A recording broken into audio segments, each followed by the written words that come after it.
आज से 3 साल पहले तक किसी को इसके लिए भी कन्विंस करना कि you should take a health insurance was a very difficult task. Specially छोटी जगहों में या रूरल एरियाज़ में या छोटे सिटीज़ में लोग बोलते थे ये पैसा वेस्ट है, हेल्थ इंश्योरेंस में हम क्यों पैसा लगाएं। आज मेरे को 30 साल हो गए, मैं 40 साल का हो गया, मेरे को ज़रूरत ही नहीं पड़ी, then Y should I pay to the company.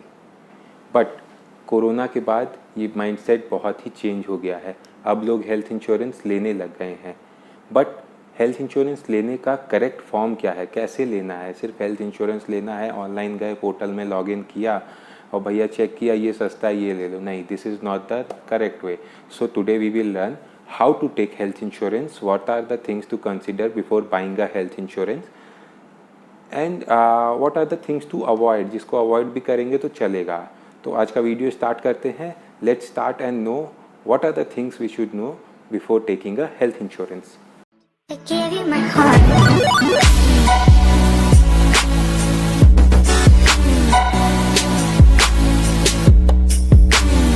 तो सबसे पहली चीज़ जो ध्यान में रखनी है कि प्लान ले कैसा प्लान। नॉर्मली 2 तरह का प्लान आता है, एक इंडिविजुअल, एक फ्लोटल।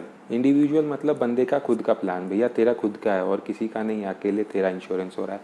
फ्लोटल में आपकी फैमिली कवर्ड होती है, you, your wife, your children, your mother, your father, your in law.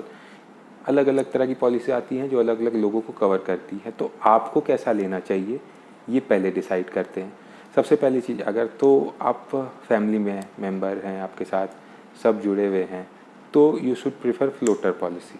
अब फ्लोटर पॉलिसी लेने के लिए भी कुछ चीज़ों का ध्यान में रखना है। इन केस आपके घर में कोई एल्डर पर्सन है जिसके बीमार होने के चांसेस ज़्यादा है या जो बीमार रहता है, तो उसके लिए आप एक सेपरेट पॉलिसी लें, क्योंकि उसका क्लेम आने का चांस ज़्यादा होगा। तो सबसे बेटर है कि उसको एक अलग पॉलिसी दें, उनका क्लेम आए तो उसी में से सेटलमेंट हो जाए, और बाकी लोग जो कि कम एज के हैं, यू, योर वाइफ, योर बच्चे या पेरेंट्स जो कि नॉर्मल हैं, उनको आप अपने साथ रख सकते हैं। तो इस चीज़ का ध्यान दें। पहले पॉइंट में ये हो गया। सेकेंड पॉइंट है क्लेम सेटलमेंट रेशियो। अब अपने इंश्योरेंस लेते क्यों हैं? अपना मेन फंडा है भैया, अगर हम बीमार हों आज की डेट में तो हमको कोई दिक्कत नहीं आए, हम गए हॉस्पिटल में एडमिट हुए, हमारा ट्रीटमेंट करवाए और वो कंपनी हमें क्लेम दे दे। ऐसा ना हो कि एंड टाइम पे वो बोले भैया नहीं हम तो क्लेम नहीं दे पाएंगे, ये रीज़न है, ये डिफ़िकल्टीज़ है। तो क्लेम सेटलमेंट रेशियो आप कंपनी का चेक करें, ऑनलाइन दिख जाता है कहीं भी, जिसका क्लेम सेटलमेंट बेटर है उसको प्रेफर करें, ये ज़रूर ध्यान रखें। थर्ड चीज़ जो देखते हैं हम लोग आज की डेट में वो है कैशलेस ऑप्शन। कैशलेस ऑप्शन क्या है? अगर आप किसी हॉस्पिटल में गए, अगर वो हॉस्पिटल आपके इंश्योरेंस से लिंक है तो वहाँ पे आपको कैशलेस ट्रीटमेंट मिलेगा। कैशलेस ट्रीटमेंट मतलब आप गए, आपने अपना पॉलिसी में रजिस्टर किया इंटीमेशन कि हाँ मैं यहाँ पे एडमिट हो रहा हूँ, बाकी आगे का सारा प्रोसेस वो कंपनी और वो हॉस्पिटल अपने कर लेगा। आपको ना पेमेंट करना है, पेमेंट करने के बाद में रीइंबर्स नहीं करवाना है, वहीं पे सारा एडजस्टमेंट हो जाएगा। जितना क्लेम प्रोसेस होगा, जितना अलाउड होगा उतना प्रोसेस होगा, बाकी आपको पेमेंट करना है। एडवांस पेमेंट तो आपको करना ही पड़ेगा, क्योंकि सारे हॉस्पिटल जो हैं वे एडवांस पेमेंट लेके ही आजकल एडमिट करते हैं। तो थर्ड पॉइंट हो गया, जिसका कैशलेस नेटवर्क अच्छा है आपके एरिया में, आपके बगल वाला हॉस्पिटल अगर इस कंपनी से कैशलेस लिंक्ड है तो आप इसमें करवाओ। अगर आप बीमार होते हो, आप प्रेफर करते हो कि भैया अगर मैं बीमार होऊंगा तो मैं ये हॉस्पिटल जाऊंगा, तो ये हॉस्पिटल्स में जिस कंपनी का कैशलेस नेटवर्क है उसको आप प्रेफर करें तो ज़्यादा बेटर होगा।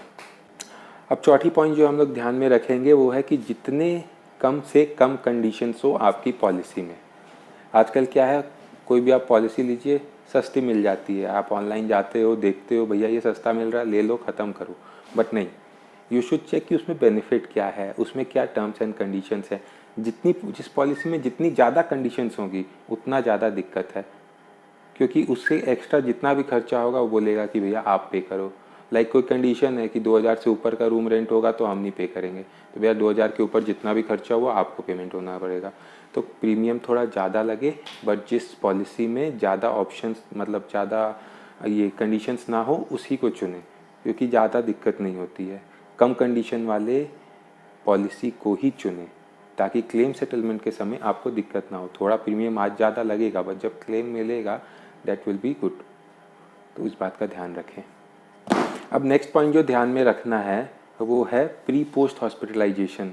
अब आप बीमार हुए, ये तो नहीं है कि जब आप एडमिट हुए तभी आपका खर्चा हुआ। बीमार होने से पहले आपने डॉक्टर से चेकअप करवाया, फिर जाके अपना रिपोर्ट करवाया, रिपोर्ट्स चेक करवाई, तो ये सारे जो एक्सपेंसेस होते हैं, मेडिसिन ली, और जो ठीक होने के बाद हॉस्पिटल से आप वापस आए, उसके बाद जो आपने मेडिकेशंस ली, उन सब का खर्चा भी कवर करता है ये प्री और पोस्ट हॉस्पिटलाइजेशन में। तो आप ये देखें कि जिस पॉलिसी में प्री और पोस्ट हॉस्पिटलाइजेशन कवर हो, 30 to 60 days before and 30 to 60 days बाद में नॉर्मली कवर होता है, तो जिसमें ज़्यादा कवर हो उसको लेने की कोशिश करें। जितना ज़्यादा क्लेम में मिल जाए उतना बढ़िया है भैया। अगर 100 रुपये ज़्यादा दे के 10-20 हज़ार का एक्स्ट्रा क्लेम मिल सकता है तो हम क्यों नहीं लेंगे। तो प्री और पोस्ट हॉस्पिटलाइजेशन वाला पॉइंट भी ज़रूर चेक करें।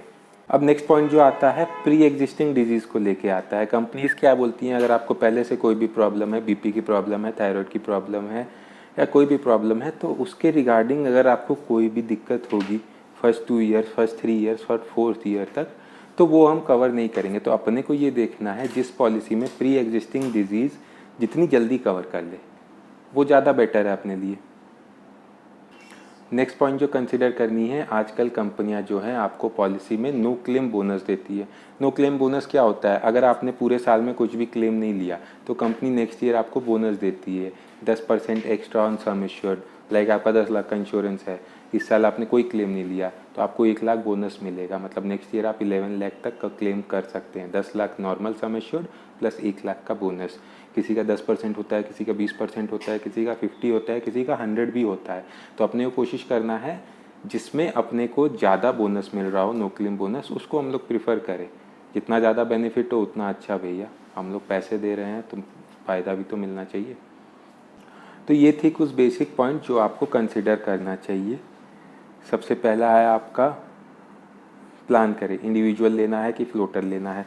दूसरा आप देखिए क्लेम सेटलमेंट रेशियो क्या है कंपनी का। तीसरा देखिए लोकेशन, कैशलेस हॉस्पिटल आपको लिंक मिले तो सबसे ज़्यादा बेटर है, रीइंबर्समेंट का चक्कर नहीं रहेगा, साथ साथ एडजस्टमेंट हो जाएगा। पांचवा पॉइंट है आपका कंडीशंस जितने कम हो, जितने कम कंडीशंस उतना बेटर भैया, ठीक है। छठा है आपका प्री पोस्ट हॉस्पिटलाइजेशन, भैया प्री पोस्ट हॉस्पिटलाइजेशन एक्सपेंसेस भी कवर हो तो ज़्यादा बेटर है, अपने को जितना ज़्यादा बेनिफिट उतना अच्छा। नो क्लेम बोनस भी दे तो और अच्छा है भैया, जितना नो क्लेम बोनस उतना ज़्यादा बेनिफिट। तो ये कुछ बेसिक पॉइंट्स है जो आपको हेल्थ इंश्योरेंस लेने से पहले ध्यान में रखनी है।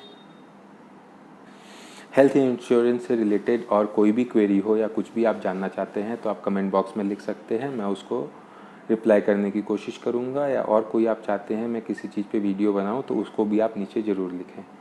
Be safe, be secure, corona का टाइम है, हेल्थ इंश्योरेंस सबको लेना ही चाहिए, इट इज़ ऑलवेज बेनिफिशियल।